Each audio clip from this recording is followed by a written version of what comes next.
You know, when ChatGPT first launched, it felt like it came out of nowhere, right? Just boom, a lightning strike. It was sudden, it was shocking, and it felt completely unpredictable. But what if it wasn't? What if the timing of this whole AI revolution was actually scheduled, written down in some kind of cosmic calendar years in advance? I know, it sounds wild, but that's the extraordinary claim we're exploring today. I mean, just let that sink in for a second. This is the big question at the heart of our explainer.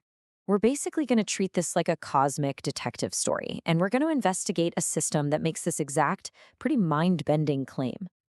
So, our mission today is pretty straightforward. We're going to deconstruct this system piece by piece. We'll look at its internal logic, and we're going to see if this framework can actually offer a coherent, even testable explanation for the most disruptive technology of our lifetime.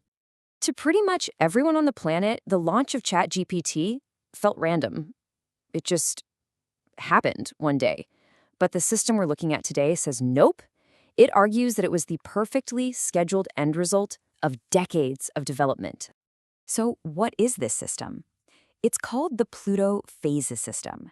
Now, before we can even get to its shocking claim about AI, we first need to pop the hood and see how this thing is actually built. You can think of it as a predictive model with three distinct layers. Okay, so here's the crucial part: how these three layers work together. First, the phasing model carves up history into these distinct thematic eras. That tells us when things are supposed to happen. Second, the housing structure uses the 12 astrological houses. Think of these as just different arenas of life, like your career, your home, or relationships. That's the where. And finally, the symbolic layer uses the 12 zodiac signs to define the theme of it all, the what. So you get when, where, and what. That's the core logic right there. And this is a brilliant way to see the system's story for technology. So, the Cancer phase, back in the 90s, was all about building the basic infrastructure. The World Wide Web, search engines, you get it. Then, we moved into the Leo phase from 2003 to 2016. This was the era of innovation and, this is key, data excess. We all got iPhones, we all got on Facebook, and we just started feeding this giant data beast. Which, of course, leads us right to where we are now, the Virgo phase. The era of analysis and control, where we finally build the machines, AI, to make sense of that mountain of data. See? It's laid out like a logical three-act play. Okay, so this is the moment of truth. The system doesn't just give us a vague story. It claims to have a specific three-part formula that actually pinpointed the launch of ChatGPT. Part 1. The context. ChatGPT launched in 2022. That's smack dab in the middle of the Virgo phase.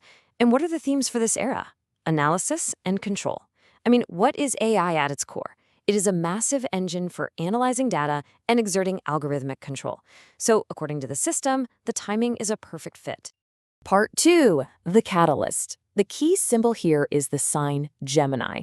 Its core attributes are communication, intelligence, and technology. And what is ChatGPT? It's a breakthrough in intelligent, conversational technology. Again, the system says this is a perfect symbolic match, no question. And here's the final piece of the puzzle, the outcome. During this Virgo phase, the sign Gemini just happens to be located in the 10th house. That's the part of the cosmic map that in this system is all about public achievement, career, and status. And let's be real, the launch of ChatGPT wasn't some quiet little lab experiment. It was a global phenomenon. It became the fastest growing consumer app in history. It was the very definition of a 10th house event. And there it is, the system's central claim, its smoking gun, stated with almost mathematical precision. You have the right era, the right symbol, and the right domain all snapping together perfectly to create what it calls the definitive astrological signature for the rise of AI. Okay, look, a single correct hit is interesting, for sure. But a pattern is compelling. So let's put this to the test. Does this whole 10th house achievement signature hold up when we look back at previous eras in history? Now this is where things get really wild. Look at the consistency here. Back in the Cancer phase, the 10th house sign was Aries, whose theme in this system is play. The signature public achievement, the Sony PlayStation. Then, in the Leo phase, the 10th house sign was Taurus. Theme, money. And the era's defining public event, the 2008 financial crisis and the invention of Bitcoin. And now, the Virgo phase, it's Gemini, intelligence, and boom, ChatGPT. The pattern is, well, It's remarkably tight. But it's not just about predicting success. The system also claims that its logic works in reverse, that events of, say, catastrophic failure will actively avoid this house of achievement. And the number it offers up as proof is 0. So what on earth does this 0 represent? Well, it represents the number of times in a sample of 20 famous political assassinations that the event happened on a day corresponding to the 10th house of achievement, 0 times. Just by random chance, you'd expect it to happen at least once, maybe even twice. So the system argues this is statistically significant proof that assassinations are just thematically incompatible with the idea of achievement. So we have to ask the big question. We just have to. Is this a genuine cosmic code we're looking at? Or is it just a really brilliant exercise in looking backwards and cherry-picking the data to fit a narrative you've already created? And this is really the central debate, isn't it? The skeptic's argument, which is a very fair one, is that if you use broad keywords like control or innovation, you can find evidence for anything if you look hard enough. But the system's defense comes down to its specificity. It argues, hey, it's not just one keyword, it's a 3-part formula, and getting the phase, the symbol, and the house to line up so precisely for so many era-defining events, well, they say that is much, much harder to just fake. So, after looking at how this system is built, its very specific claim about AI, and its historical patterns, what's the final verdict? Where do we land? So here's the ultimate takeaway.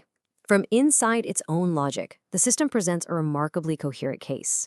The trajectory was set, the era was right, and that 3-part signature was a perfect match. Now, whether you actually believe the astrological mechanism is real or not, the system's true power might be as a new lens. It offers a framework for seeing history not as just a series of random accidents, but as a structured, thematic story unfolding. And that really leaves us with one final fascinating question. Does this system actually reveal some hidden order to the world, a cosmic script that connects the PlayStation to the financial crisis to the rise of AI? Or is it just one of the most elegant and consistent coincidences ever discovered? The system doesn't give us the final answer. It just gives us a fascinating new way to ask the question.